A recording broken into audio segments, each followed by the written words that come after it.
اللهم اذكر لوليك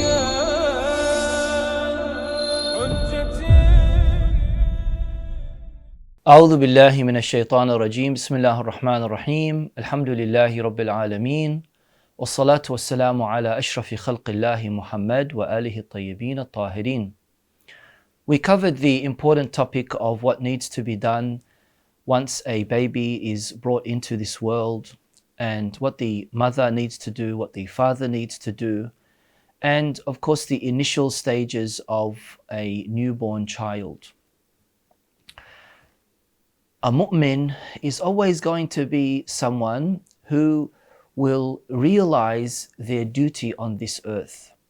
A mu'min, a mu'mina is going to be acute, is going to be diligent, is going to be smart, is going to be alert, is going to be aware, going to make sure that they have the best insight possible in how their life needs to be laid out. And that's why a believer is going to be really good in juggling things in their lives. And all of these things are happening all at once, simultaneously. You might even, for whatever reason, be faced with a difficult situation. How are you able to overcome that? How are you able to find a strategy to somehow change it into something good, something positive, and not become confrontational, not allow it to escalate, not allow it to become a problem, not allow it to affect you mentally, spiritually, morally. And this is exactly why in the previous episode we just pointed out, didn't explain, but just pointed out this postnatal depression situation that many new mothers face. This is where your iman is going to take its place. This is where you are going to activate all of this. Now, of course, a true believer has already gone through these preemptive strikes, making sure that he or she is creating scenarios that they could be facing and what kind of solution he or she is going to find. La samahallah, God forbid the baby is stillborn, or God forbid the baby has some kind of deformity. What are you going to do in this particular situation? How are you going to handle it? And of course, I've come across many parents who feel delighted, who feel honored that they have a special needs child, and their feelings, their relationship with that child is probably more than a parent's relationship with a, if we could say, normal kind of child that doesn't have any kind of special needs. And of course, this all shows the inner abilities that we have as human beings, that our talents are yet to be discovered, really, because there's so much for us to find within our hearts. It's only when we are faced with that kind of situation where we are really, really tested. Do you remember when I mentioned that beautiful statement from Imam Hussein alayhi salam, where it says, إِذَا مُحِصُوا بِالْبَلَاءِ قَلَّ الدَّيَّانُونَ. Though when a person is inflicted with a certain calamity, a misfortune, a problem, an issue in his or her life, then of course, if they don't have that level of religiosity, religion is going to be very, very scarce. And so a lot of people fall into this pit when they are tested with whatever situation it may be. You might find out that, your mother wants to, take the lead, your mother-in-law wants to take the lead, your elder sister, your auntie, your this, your that, they want to say something. They want to say, oh no, don't do it this way, do it that particular way. Or this is how you should change the nappy, or breastfeed on this side, or this or that. Go along. Don't allow these kind of, petty things to ruin your relationship with your kin. Of course, you are going to need your own space. You are going to somehow, want to learn and experience on your own. And it's more a matter of trial and error as well. That's why we all know that your first baby is going to be very difficult. You're going to be very sensitive, very delicate.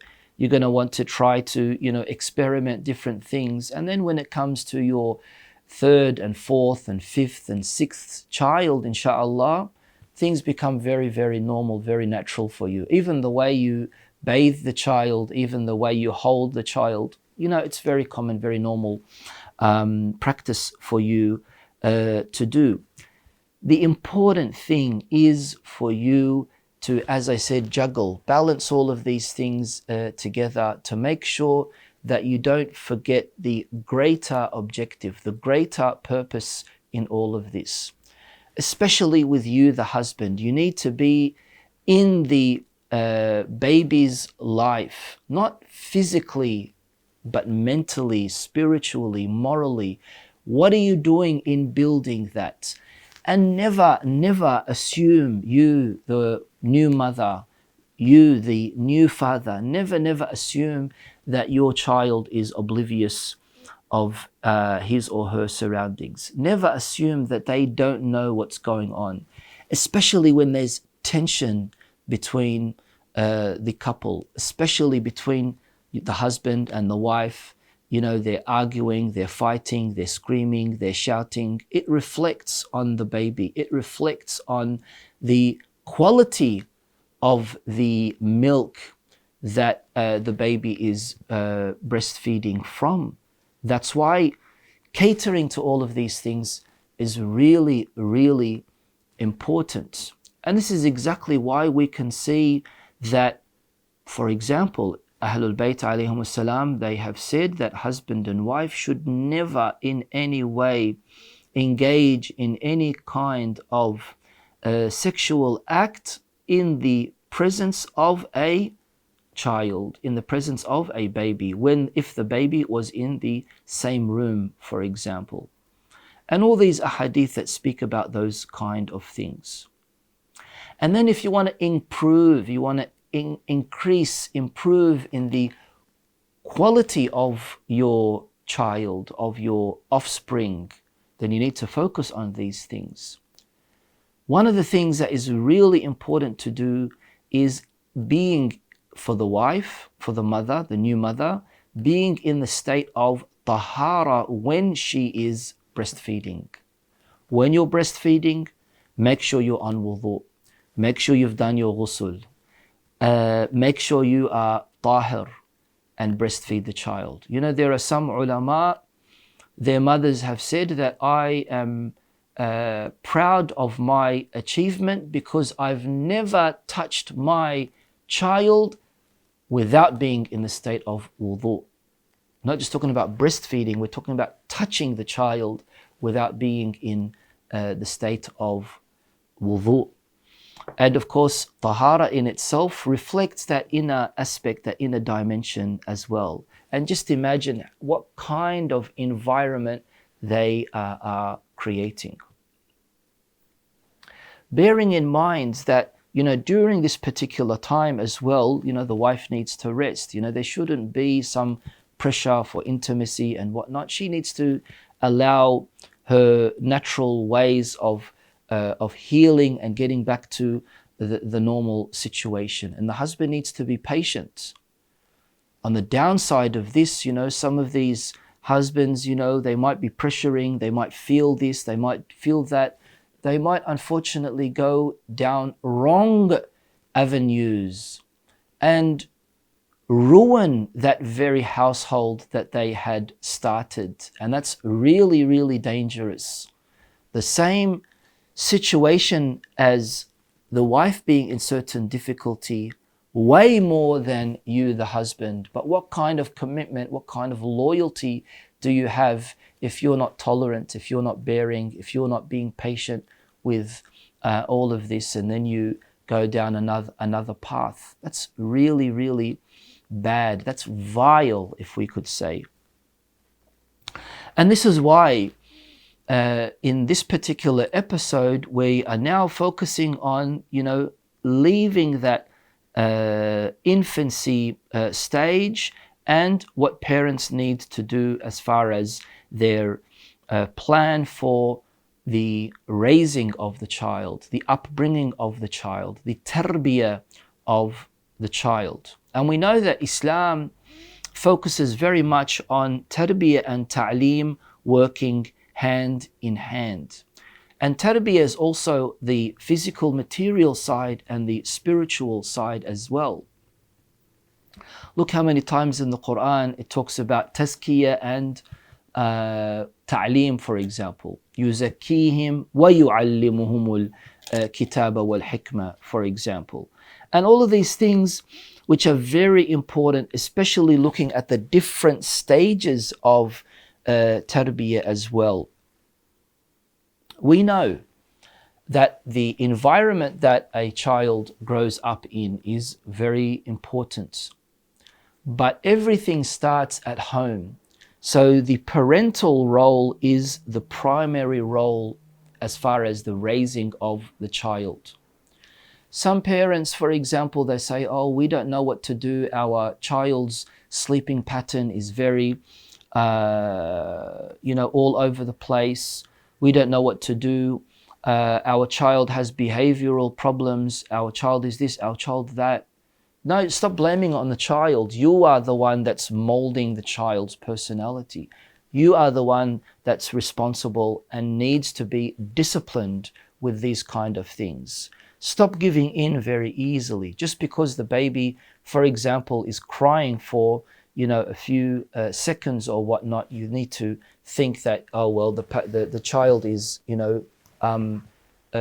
harm, and you start panicking and things along those lines. No, learn the proper skill of what needs to be done in dealing and interacting with the child. This beautiful ayah in the Holy Quran that we need to always remember. That's the foundation for what kind of attitude we need to have for preserving the entity of our household. Ya ayyuhalladhina amanu qu anfusakum wa ahlikum naran waquduha an-nasu wal hijara. Qu comes from the word wiqaya. Taqwa also comes from that same word. It means safeguarding, it means preserving, it means protecting, wiqaya, to protect yourself, to safeguard yourself. Ya ayyuhalladhina amanu qu anfusakum, safeguard yourselves. Wa ahlikum, and your family members, from the fuel that is made up of human beings and rocks. This is a very important ayah that stresses on how we need to focus very much on the raising, the upbringing, the tarbiyah of our children, especially in today's modern world, especially for Muslims living in these kind of countries, wherever they may be. And actually we can say that there's pretty much all the same around the world now, East and West, even in Middle Eastern countries, it's very, westernized also, very modernized as well. Doesn't matter where we may be, I think, that's my opinion, doesn't matter where we may be, you could be successful in the tarbiyah of your child, you could be a failure in the tarbiyah of your child.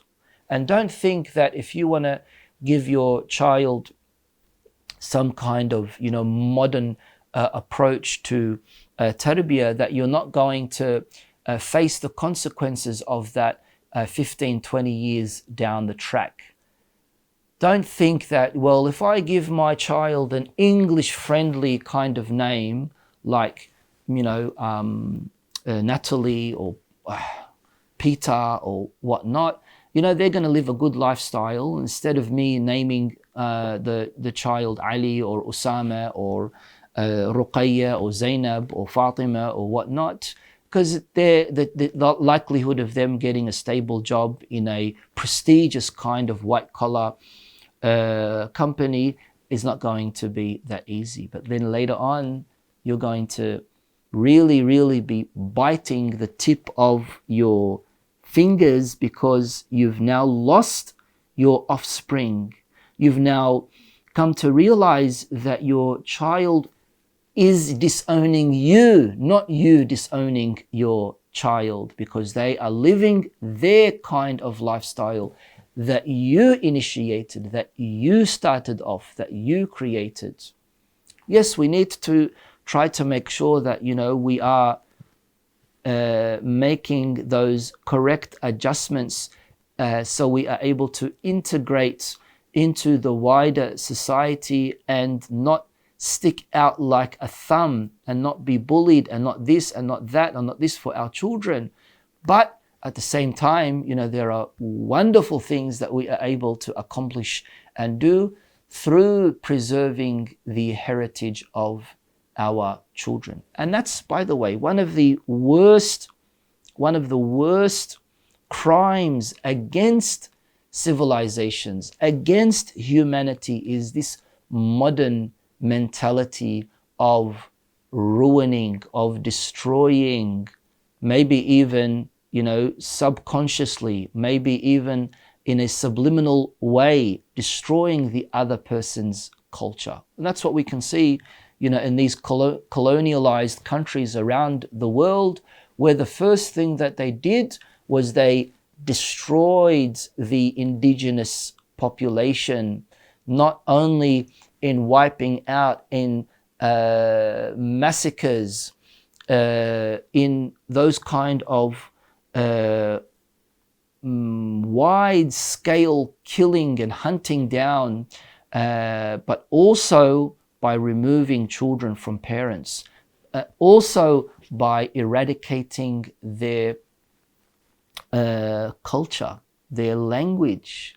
And this is what is happened. And that's why you can see that, a lot of these indigenous people, the first thing that they did to break that person's morale was change their name, give them some white name, You don't want this to happen. You want to, of course, live your life. You want to be a productive member of this society, but not at the cost of losing your heritage, losing your religion, losing your faith, losing your culture and your tradition.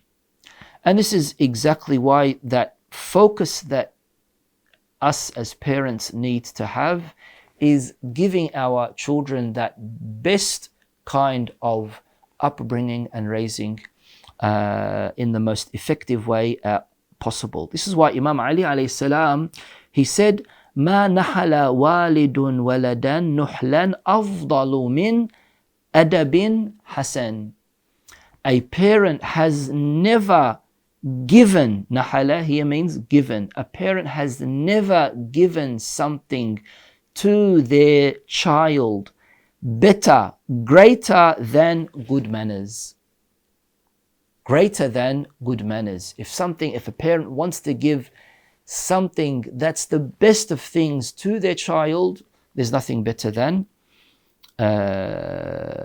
adabun hasan, good manners. With tarbiyah and ta'lim always working hand in hand, we've got the material side, like your child's hygiene, like your child's way of expressing himself, like their cleanliness, like their food, what they eat, what they don't eat, what they can learn to eat, what they can learn not to eat. Like, for example, issues to do with how to spend, what financing, how to learn this, how to do that. Then you have the mental side, the spiritual side, the moral side, belief, faith, religion,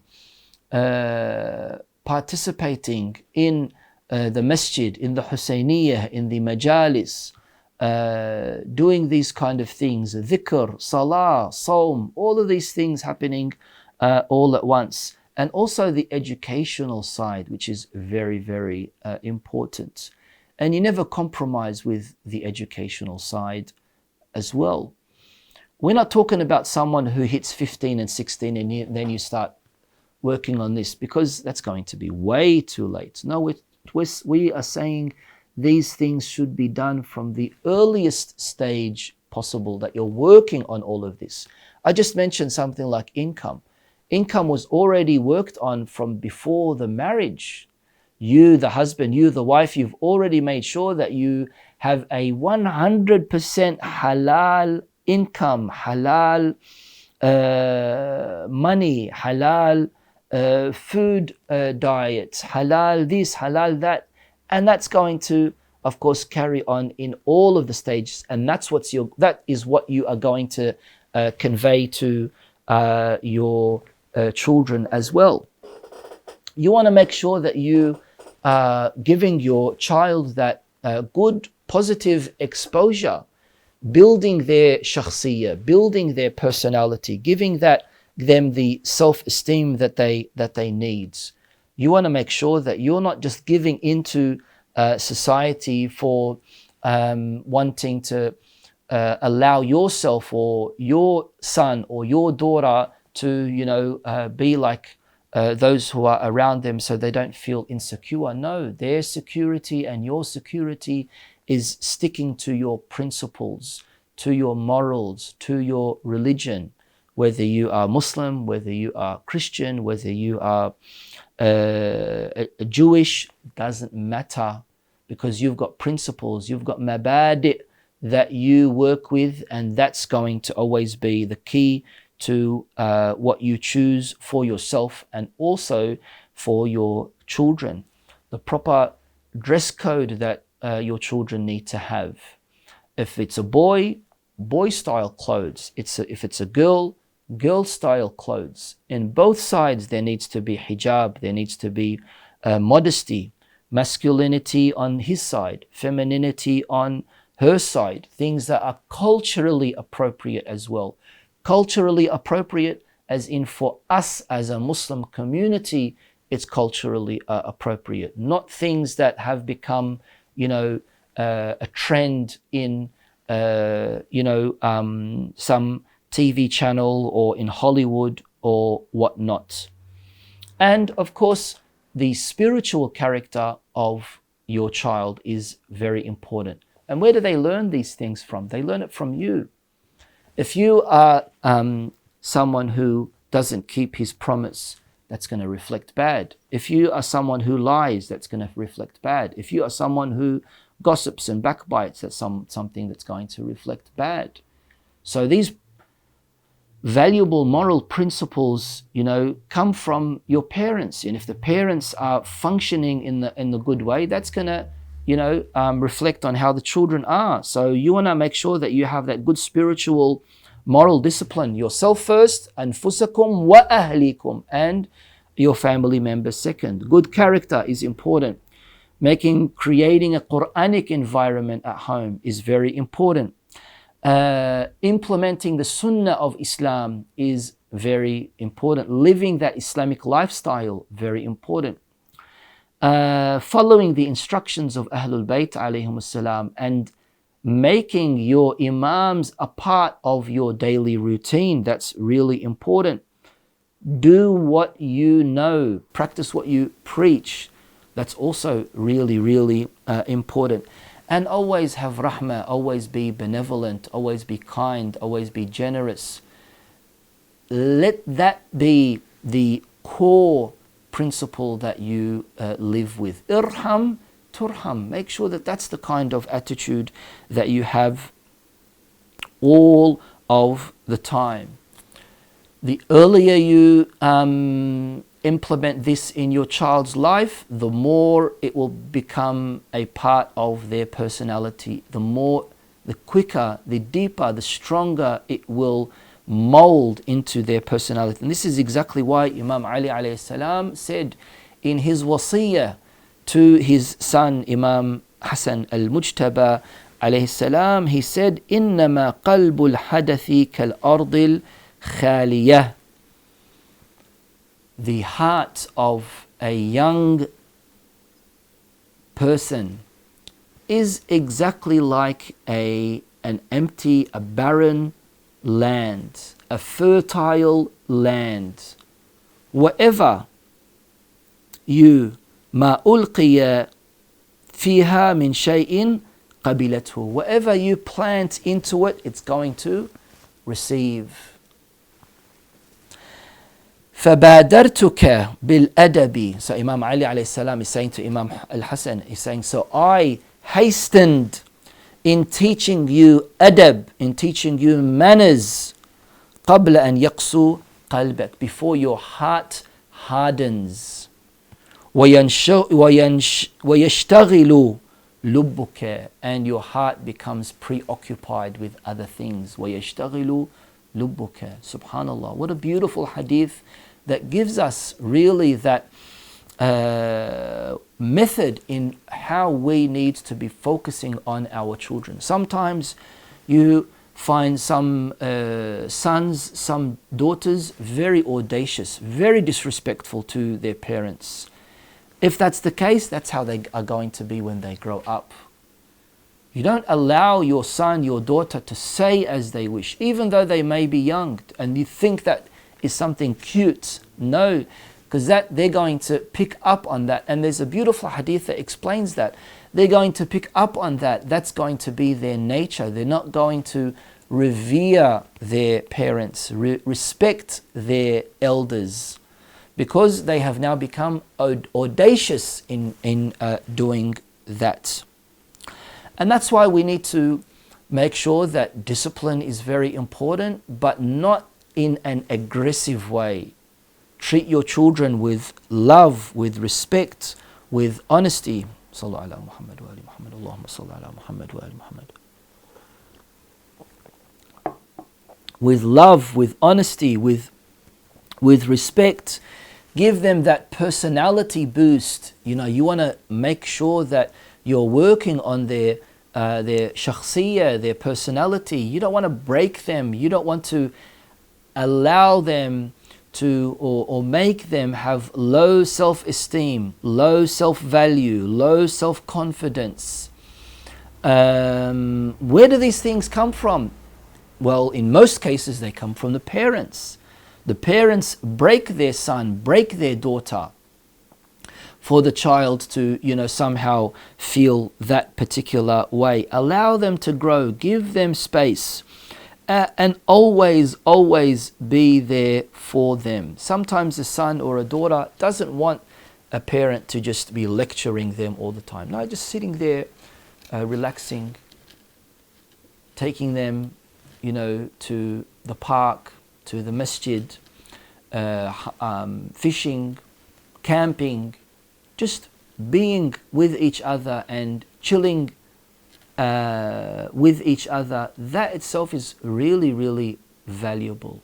And boys and girls, this really, really backward kind of mentality is that, well, boys can venture out everywhere, but girls need to always stay at home. That's very, very wrong method of tarbiyah. Worst method of tarbiyah, unfortunately. But some radical cultural families and unfortunately still kind of follow that particular way. The same time that you need to be, treating them with love, with respect, with honor, you also not spoil them. You also not give them blind love, so much so that it's going to affect your judgment in how you need to be raising them. And that's unfortunately what some parents have, and that's exactly what the Quran, kind of like censures. making us as parents avoid that zinatul hayat dunya, so much so that it will blind us in how we need to correctly discipline ourselves and also our children.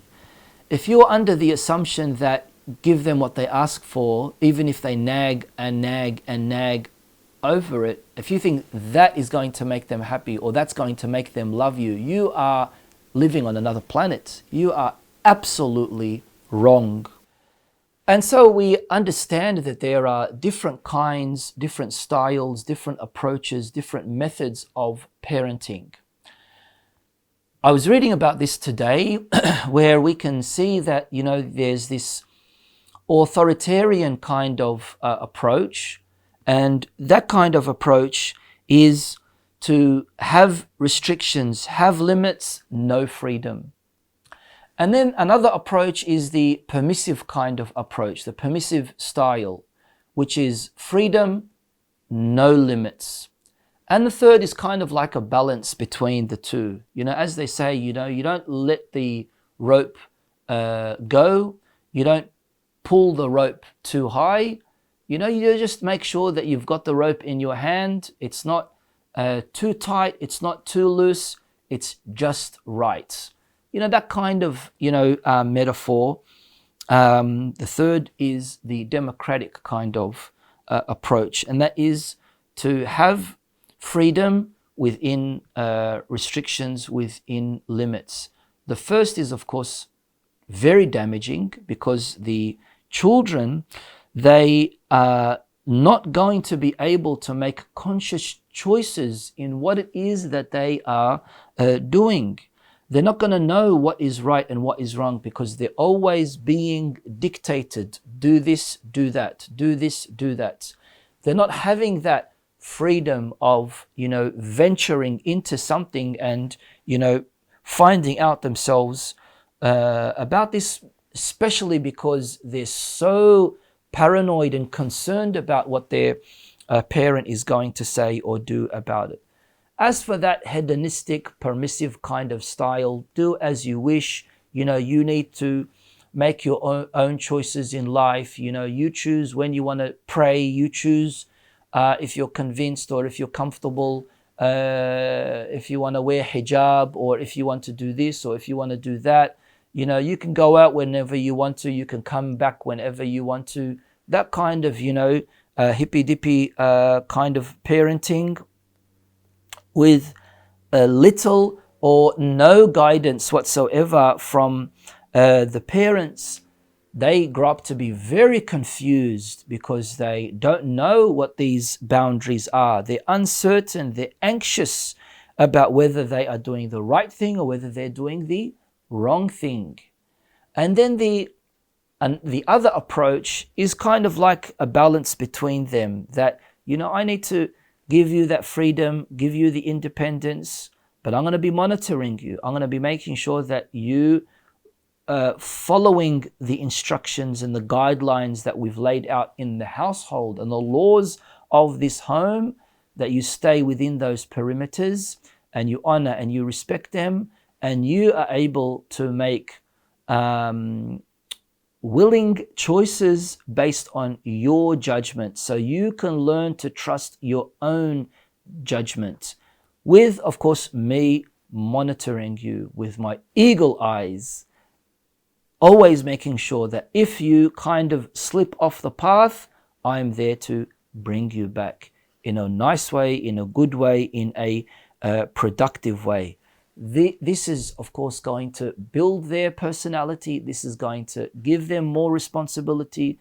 This is going to make them aware of their duties. It's also going to make them more accountable, more responsible for the consequences of their goals. And that's what is going to, of course, make them successful as well. One of the most important points that we need to remember as parents, inshallah, in the next episode, we're going to talk about this stage 1, stage 2, stage 3 kind of tarbiyah approach that the Holy Prophet ﷺ and our Imams had introduced, the 7-7-7 kind of stages.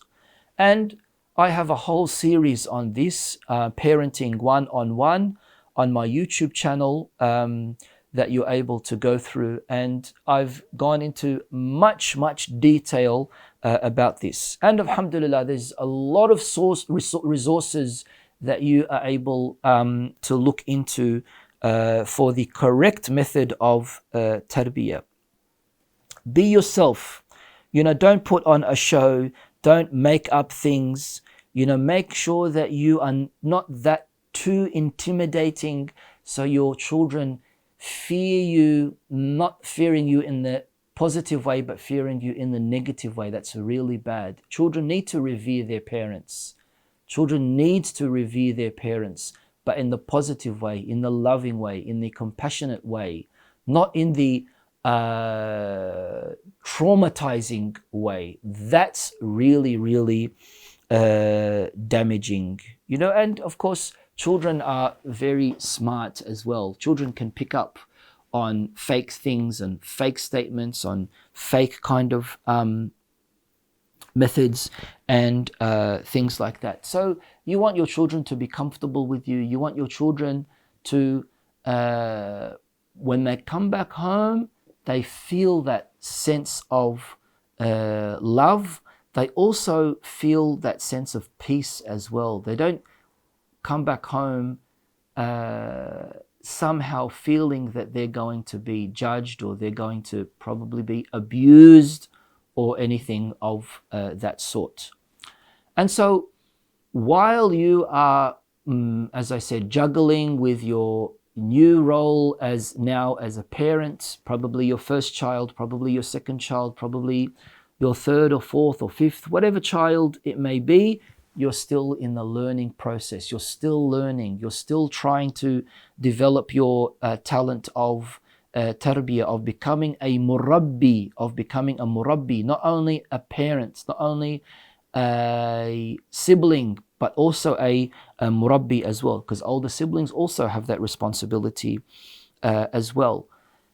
During this time, there are certain things that you also need to be aware of. Looking ahead, knowing what kind of plan that you have. You can't get this unless you read and study about it.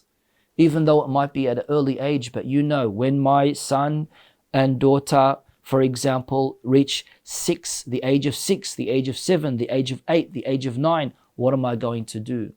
For example, it says that you need to do tafriq fil madaja. You need to separate the genders in their sleeping arrangements, for example. At what age do you do that? When do you do that? That's really important. When do you make sure that you teach your son, your daughter, to ask permission when entering into a room? And at what times does that need to be happening? Most importantly, as I said, for you to reflect these teachings in your own behavior. If you promised your child something, fulfill it and do it. Don't have double standards where you're telling your son, your daughter to do something, but you're doing something else. And during the early stages of your child's life, they are learning from you indirectly. You are teaching them indirectly, subconsciously, through your behavior. You're not telling them, get up and pray, but you praying in front of them, they are going to want to imitate you. And that's the really good thing that will happen should you create that kind of positive environment in your household. Inshallah, we will continue on in our next episode, episode number 9. Walhamdulillahi Rabbil Alameen. Wassalatu wassalamu ala Sayyidina Muhammad wa alihi at-tahirin.